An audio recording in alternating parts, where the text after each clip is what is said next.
Welcome to Digital Hospitality. I am your host, Sean Walchef. This is a Cali BBQ Media production. It has been an incredible journey since 2017, since we launched the show. The amount of leaders that we've been able to connect with, the amount of storytellers, the people that we respect and admire from afar that get to come in, share the mic, and share what they're building. Today, I have another new friend. His name is Jason E. Brooks. You can find him at jasonebrooks.com. You can find him on Twitter at 2leadinsucceed. He has just dropped a brand new book, and it is called Every Leader Needs Followers: 10 Keys to Transform Restaurant Managers into Hospitality Leaders. Jason, I have a feeling that you share the same DNA not only as me, but as all of the people that consume our content wherever they find us, if it's on Spotify or YouTube or TikTok or LinkedIn or any of the digital playgrounds that we play in. We had a belief in 2017 that we were not alone. And now here in 2024, we host 4 shows. We produce shows for other brands. We connect with people in real life and digitally, and you and I found each other, and I'm honored. I'm honored to share this time with you and learn more about what you're building. So welcome to the show. Thank you for the very warm welcome. Amazing to be here. And you are right. I do believe that we are a part of the same DNA, making things simple while moving people forward. I think that that is the key to what we're trying to do. You know, when I look at our industry, hospitality, we are so old school. We kick and scream when it comes to any kind of change. So even like doing this, podcasting, live events, TikTok, you name it, there are millions of restaurants that are like, my customers, they don't want that. They don't need that. And I'm like, well, when it comes to being digital, tell me this. When's the last time you picked up your phone, called Domino's, stayed on hold, then gave them your order, gave them your address, and paid over the phone? When's the last time that you did that? Oh, I don't. I just use the app. Well, then how come we can't forward think like that when it comes to digital, period? When it comes to things like this, when it comes to meeting our customers where they are versus saying, that's not what my people want. So yes, you are right. Finding ways to keep it simple, but move people forward and keep up with the times, because we can't fight the future. Tell me, what exactly are you doing today? We'll get into your backstory, where you've been, but I want to know, what are you doing today? Today, right now, What are you working on?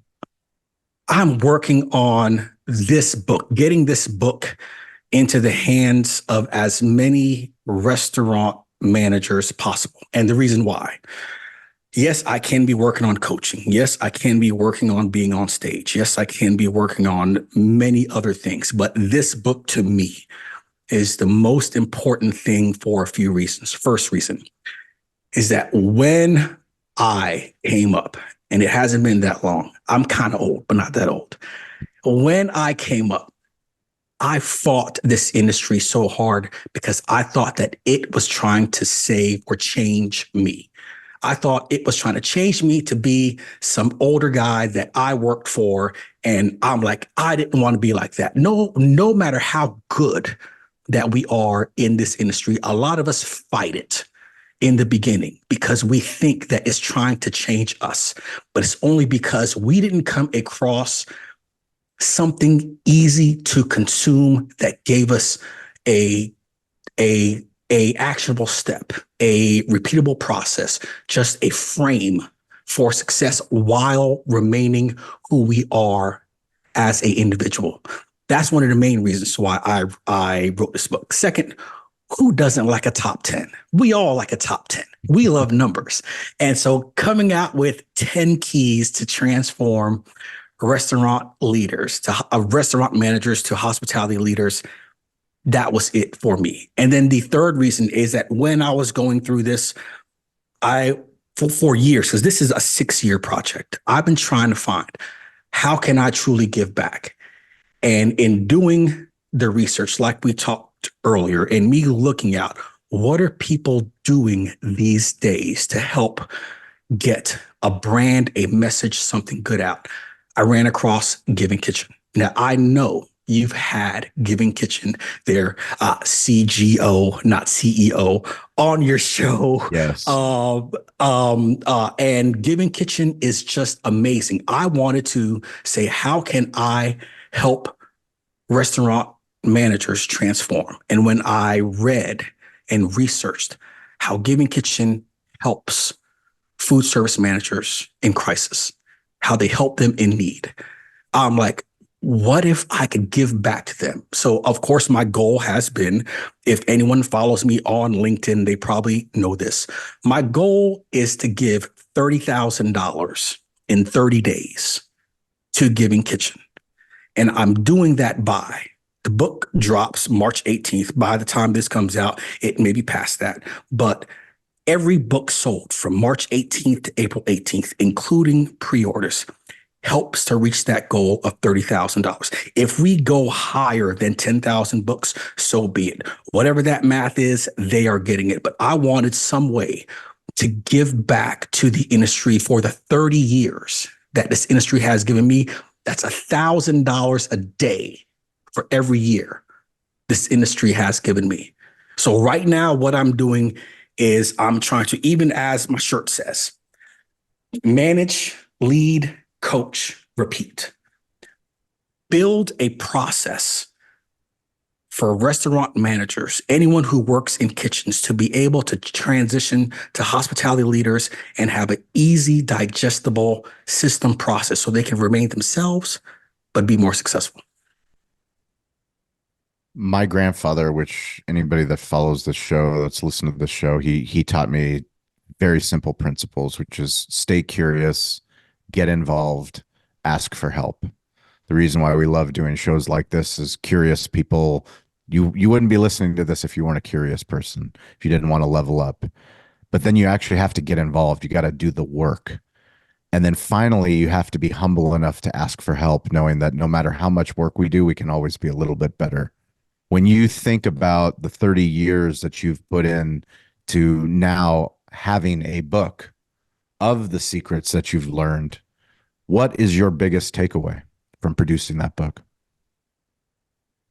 Biggest takeaway is, one, my steel trap isn't as it used to be.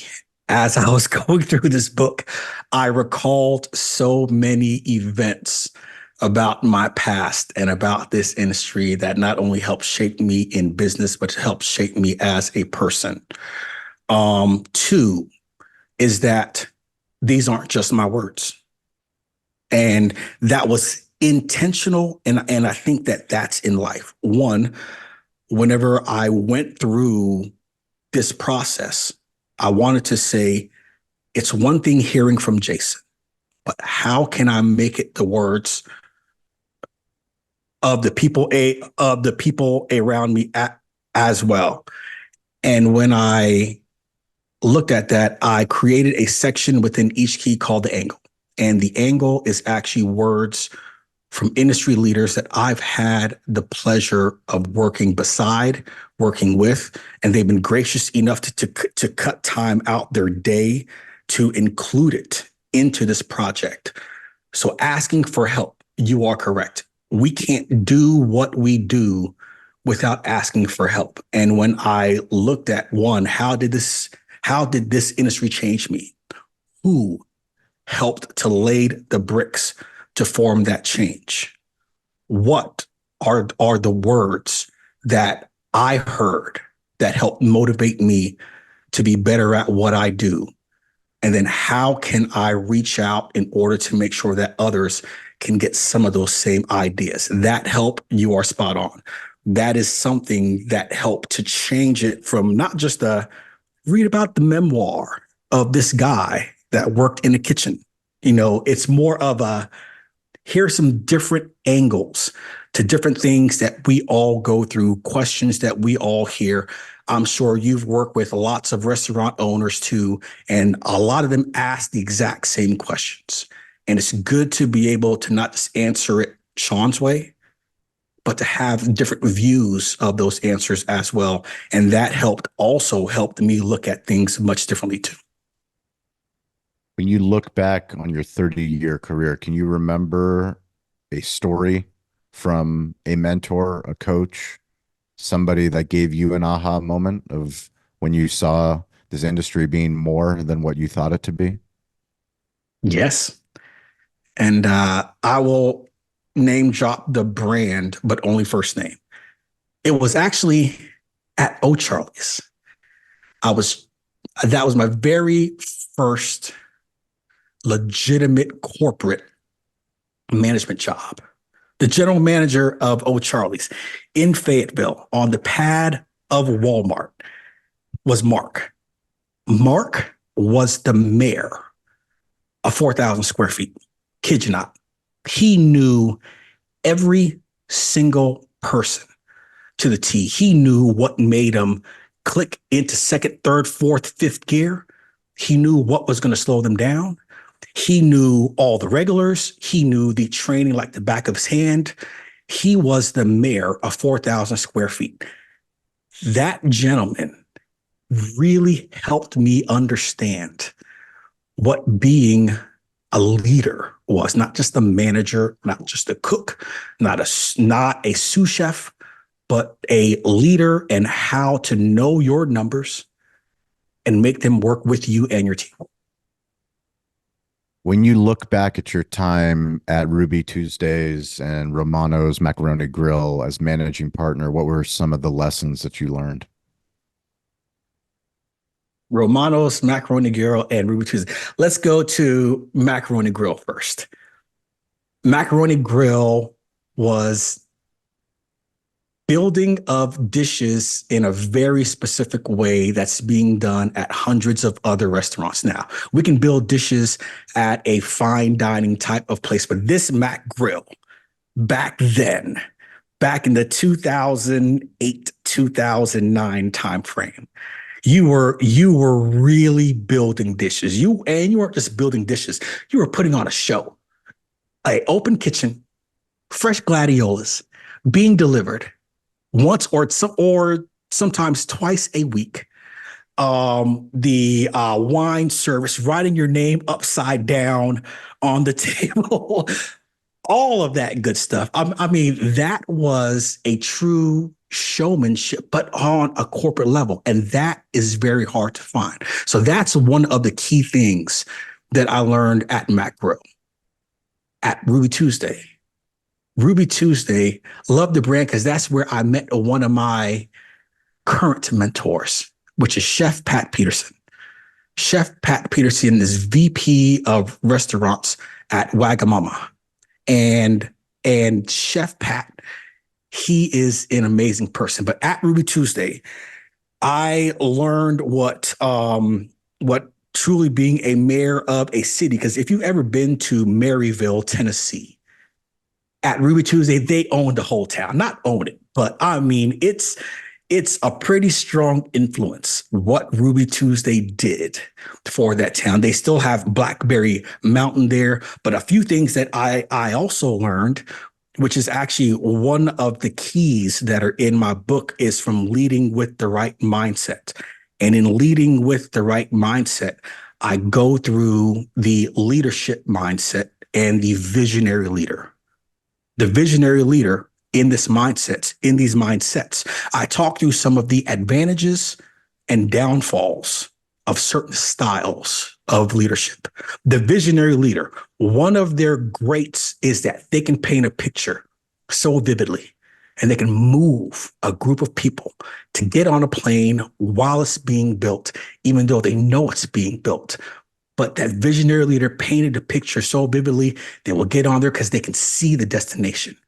The downfall of a visionary leader is over-delivering and under-promising, because you're riding on the edge, or just the over-delivering, because you're riding on the edge of pushing the envelope so far. And sometimes that visionary leader can can cause the company to overshoot the runway. One of the changes that we all know about Ruby Tuesday is when they changed from the Tiffany lamps to others to something else to something else. And there was a part in there that they kind of overshot the runway just a little bit. So that's definitely one of the things I learned from Ruby Tuesday is that knowing your customers, knowing your brand, knowing who you are, where your heart is, not that the brand didn't, but in that case, there were so many changes that you did overshoot the runway. Why do you think managers in the hospitality space feel alone? They got to do it by themselves. We know that. We know it's one of our faults. We tend to put everything on our shoulder as a manager. And that is one of the main reasons why we have so much turnover. Because one, we in most places, we never got promoted for how well we were at overseeing people or working with people and producing high performing results. We were promoted from because of how well we did within our current role. I think that every restaurant manager should get 6 months of coaching in every business. It doesn't matter. You should get 6 months of one-on-one coaching to help you understand how to build a team. And I think that's one of the biggest mistakes that every manager makes is trying to do it by themselves. Either one, because they don't know how to build a team, or two, some managers actually like to hold information. They think that there's power in holding info from everyone else because if I'm the only one that knows to do it, then my value is that much more. Or three, they don't know how. They actually don't know how X and Y made Z. So if you don't know how can you train someone else to do it in order to help you at what you do? Because within this industry, the more we get digital, the more technology that we get, the more things we have to implement. We are going to be getting force fed with the fire hose all day long. It's not going to stop. And we have small profit margins. So we have to find some way to not do it by ourselves. Why did you decide to self-publish the book? Because our industry is very nimble. The restaurant industry, although we kick and scream, foot dragging down the road, even just to implement credit cards. Do you remember whenever credit cards first came out, restaurants said, I'm not taking that. How do I know there's real money that's on that plastic? What do you mean? There's Although restaurants that still don't have online ordering, like a lot, see, like online ordering. Like it's there's crazy. restaurants that have a PDF menu on their website. I mean, not restaurants that listen to this show, but there's restaurants out there. So This is a digital first crowd, so we've got custom apps and all kinds of cool stuff. So with this crowd is nimble. I wanted my book to be nimble. I wanted to be able to change it, and not even change it, place it where our people are.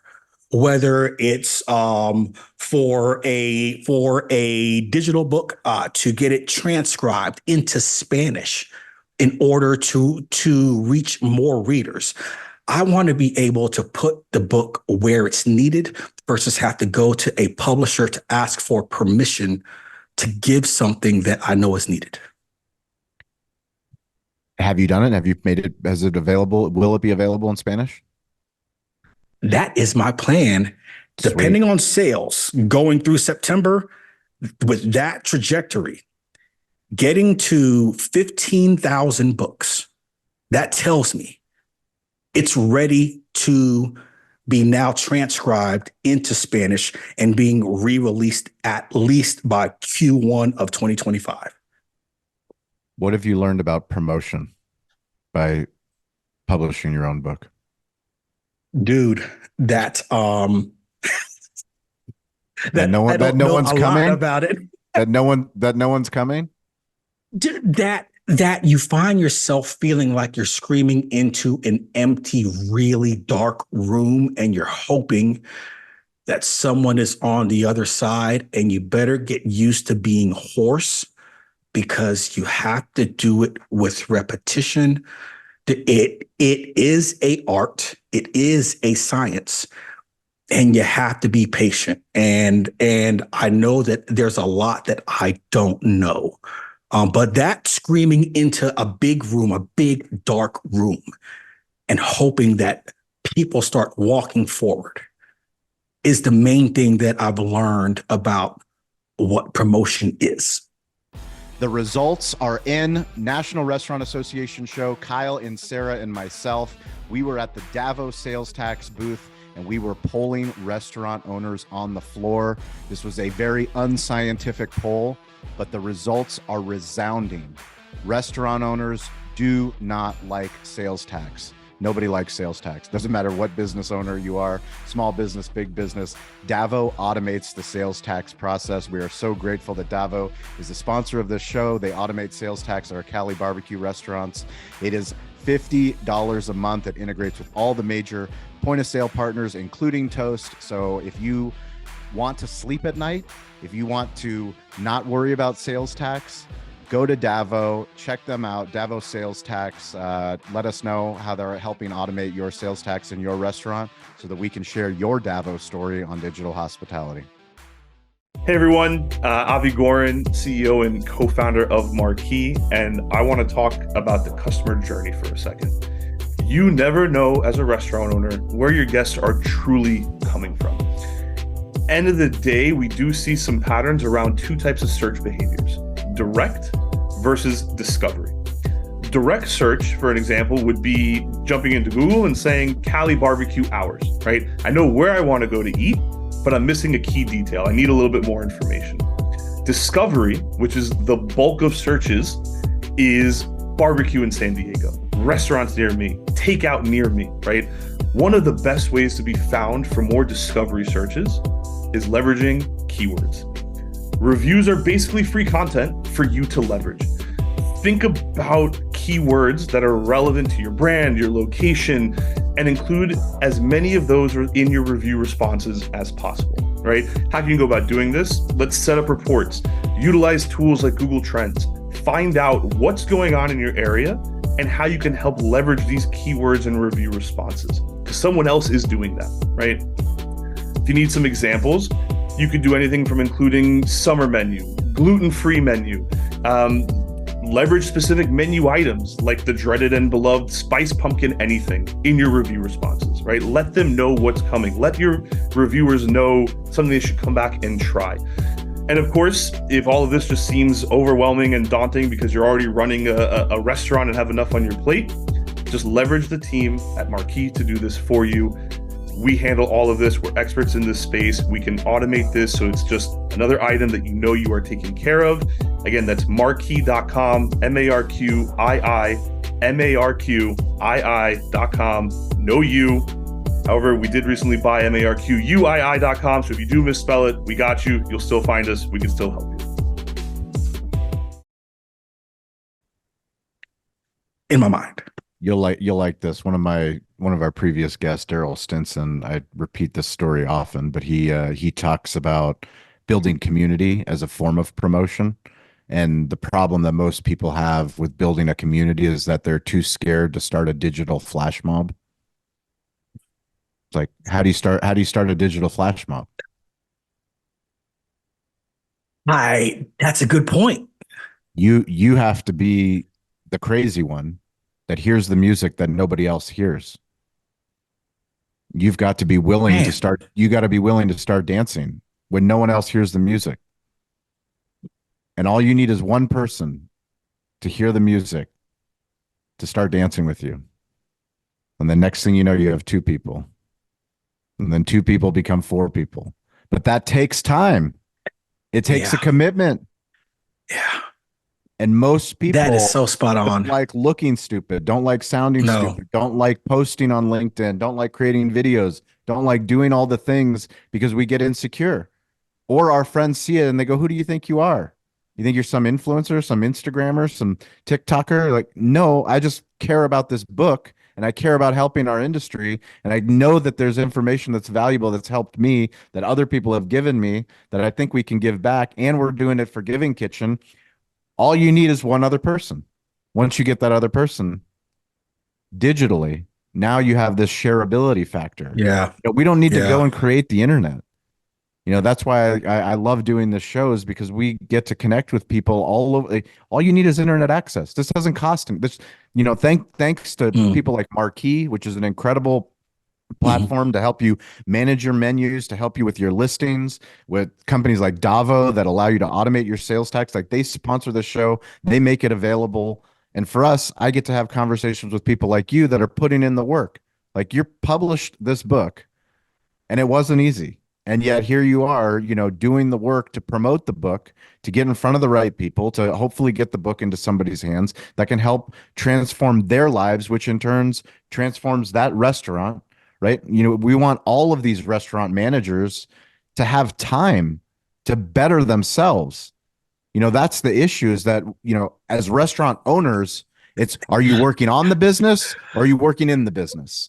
And Mhm. like, it takes so much to be able to get out so that you can actually read a book about leadership, about self-development, about finances, about marketing, about branding, like all of those things. You can't even think about it if you're in the restaurant answering the phone, figuring out Nope. payroll, figuring out how to get another customer to come in, figuring out the special, figuring out where your food vendors come. Like, all of those things don't allow you to have the big conversation, which actually can move your business forward. I absolutely agree. It is the flash mob mentality. I did not think about it like that. You really have to get the guts. Now that you put it that way, you really have to get the guts to dance by yourself and hope someone doesn't call you crazy.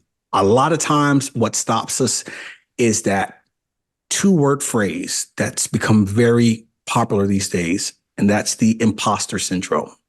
That's that feeling of, this is too big for me. I shouldn't be doing this.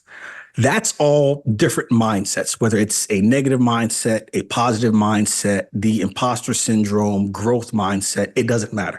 It's all different mindsets. And the key to the imposter syndrome isn't that we have to beat it to a pulp.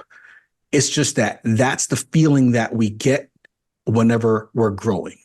Whenever anyone listening to this, that they had their first car, they got behind the driver's wheel for their first time. Most people, when they started going forward, they said, "Oh snap, this is not for me, yo. This is, Yep. maybe I'm not made to drive." But it's only because your body, your mind, that coordination hasn't been there on repeat. There was no repetition doing it. So having the imposter syndrome isn't a bad thing. What it is that it's telling you that you're now getting to a place that is uncommon, and that's good because you're growing. So just know, when that feeling's there, it's actually a good thing, and know that it will disappear. The more we do it, the more we start to dance, the more people start saying, "Hey, this actually is a great idea. Hey, this is a great restaurant, dude. Your barbecue is off the chain. Man, you should do a media company coming from a restaurant." How that happens, I don't know, but still, I You got mean, you got to all tell of you got to that. tell a bunch of people how crazy your crazy idea. You got to hear the music when no one else does. But Bingo. I mean, but we laugh about it, and it's 2017. No one gave a shit about our show. Like, no one cared about the podcast. They didn't even know what it was. They thought it was a barbecue podcast. It was a marketing podcast. It was a business podcast. It was basically a test and a belief that I wasn't alone. That I wasn't the only crazy person that believed in digital hospitality, that believed in storytelling, that believed in restaurants, that believed in community. I mean, we believe in content, commerce, communication, and community. All of those things, Mm, they all come together mm, right here on this device. And I don't need to ask for permission.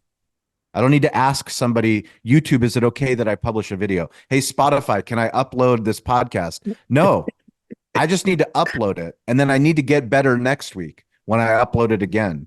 And if I Mm, take that consistency over time, guess what happens over time? You learn. You learn what yeah. sucks. You learn what's better. You ask Mhm. questions of people that are doing it better, that are more advanced than you. For us, to be able to connect with authors and speakers and coaches like you, I've had incredible conversations, hundreds, if not thousands by now, of people all over that not only do they know what I do, but I know what they do. And the world is small. So no matter where you are that are listening to this, reach out to James, reach out to me. We are weirdly accessible because of the internet. You go on LinkedIn, you can send a DM, let us know what you're building. We want you to Mhm. win. Like, this is part of the storytelling. Like, we all come in contact with the people that inspire us. Like, it's easy to turn stuff off. It's easy to not pay Yeah. attention. If you hear Yes. something, stay curious, get involved. My grandfather, he told me, since he raised me as a son, I never met my father, but he always said, Sean, do you sit in front of the class? And as a little boy, I was like, no, grandpa, I try to hang Yeah. out with the Nope. kids in the back of the class because that's where the Mhm. cool kids are. Why does he want me to sit in front of the class? The answers are right there. The teacher's right there. Ask the question. The coach is right there. Stay after practice. Ask the Mhm. question. Like, when you go into the board meeting, when you sit in the manager meeting, like, ask the question. The Yep. questions will drive the answers. The questions will move you forward, or just zone out. And if you zone out, then life is going to pass you by. One of my favorite Yep. quotes is a Tommy Lasorda quote. Three types of people in the world. Do you know this? Tommy No. Lasorda, the former manager of the Los Angeles Dodgers. He says that Yes. there's three types of people in the world. There's people that make it happen. There's people that watch it happen. And there's people that go, "What the fuck just happened?" That is true. And the Three types of people in the people. back of the classroom are the what the fuck just happened, yo? What the fuck just happened? Yes. Not not only is it sitting in front of the classroom, not only is it being able to not ask for permission for what we do, but it's also that while you're getting to have these conversations because you've created your own classroom for you to sit in front, you're also giving the opportunity for other people to sit in front of a classroom to hear these conversations, whether it be in their car, behind their lawnmower, inside their living room, wherever the hell they are. They're able to still sit in the front of the classroom and hopefully not be the what the fuck just happened. That's right. When is James launching his show? When is Jason? Jason's gonna go. When is the Jason show start? Ah, I've contemplated the Jason show. There's so many shiny toys. Jeez, that's like walking through a car lot. And although you should buy a used car because of the value drops soon as you ride off the lot, but there's so many shiny objects out there. It's something that crossed my mind. And I know that because I do speak on stages, I know that I have taught thousands of managers. I know that I love to have great conversation. At some point, it's going to have to be a thing. Yes, I already have my, light set up, camera, yada, yada, yada, mic, all that good stuff. But I do want to make sure that while I'm creating my priority, and I say T and not T's, because did you know that the word priority is actually singular? Somewhere down the line, we as human beings changed it to plural for priorities. But if it's priorities, then what's truly important? So as I focus on my priority of this book, I want to make sure that I visit as many avenues to be able for it to be successful, not only for me, but for the people that want to read it. But then that just circles back to your question of, well, then, Jason, if you want to make sure that you give it a lot of opportunity when you're coming out with a damn show. So you got me there, Sean. I don't know. We'll see. My argument is you're already living a show. Everyone is already living a show. Yeah. And we don't need the permission anymore. And we have all the tools and everything. It's never been cheaper to consistently produce long form content. Spot on. I can't argue with that one at all. What have you learned about right. What have you learned about personal branding? Personal branding is don't try too damn hard, yo. You better be yourself. And it's not about perfection. It's about growth. And I think for me, when I think of personal branding, it is just about growth. It isn't about you launch yourself and you're a perfect version of this thing. That's like the iPhone. Just like the iPhone, you order the iPhone 15 Pro Max, biggest one, as big as a TV screen. You pop the box open. You're like, man, this thing is brand new. Oh my gosh, no one on my block has this thing. Okay, you rip it off. You pull the plastic. You turn it on, and although it's the brand new, the first thing it does is it updates. It's crazy. It's brand new, straight out the box, and the first thing it does is it has to update. So that's what I mean by it's not about perfection out the box when it comes down to personal branding. It's about growth. It's about getting better. It's about failing forward. And to me, that is the biggest thing, in my opinion, is just doing it and getting better at doing what I'm doing and not waiting for a great time for my personal brand. Jason, what's the best way for people to connect with you that listen to this show? What's your favorite Jason E. Brooks. What's your favorite digital playground? Where are you producing the most content? Publishing. LinkedIn. Is LinkedIn where I produce the most content for reaching out to me, JasonEBrooks.com. Heck, you can email me, jbrooks@jasonebrooks.com. You can definitely catch me on LinkedIn, on Twitter at the number 2, lead and succeed. And then of course the book is on Amazon.com. Every Leader Needs Followers by Jason E. Brooks. And you can also check out the book on my website, jasonebrooks.com/every leader. And of course, again, great shout out to Giving Kitchen. If you don't know about Giving Kitchen and you're in this business, read up about Team Heidi, read up about everything that's been going on since 2012, since they really formed in 2013 with helping so many food service workers. It doesn't matter if you're in a restaurant or a cafeteria or a bar, as long as there's a kitchen, they are there for you, like so many food service workers has been there for so many people. It's just amazing what they're doing. Absolutely. I second. If you haven't heard Jen's episode on Giving Kitchen, we'll put a link in the show notes. Huge shout out to them for what they're building. If you're a restaurant owner, please get involved. They've rolled out a national campaign for all of us, including us here on the West Coast, to get involved with what they're building. But Jason, I truly appreciate the time. Anybody that's listening to the show, please check out Jason's book. Please buy it. Please give back to Giving Kitchen. If you want to connect with me, it's at Sean P. Walchef, SHAWN. PWALCHEF. Shout out to Marquis, MARQII, and Davo for sponsoring this episode, for allowing us to do all this cool stuff. We are grateful for your time. We're grateful for you listening. We're grateful that you share the episode. As always, stay curious, get involved, and don't be afraid to ask for help. We'll catch you guys all next week.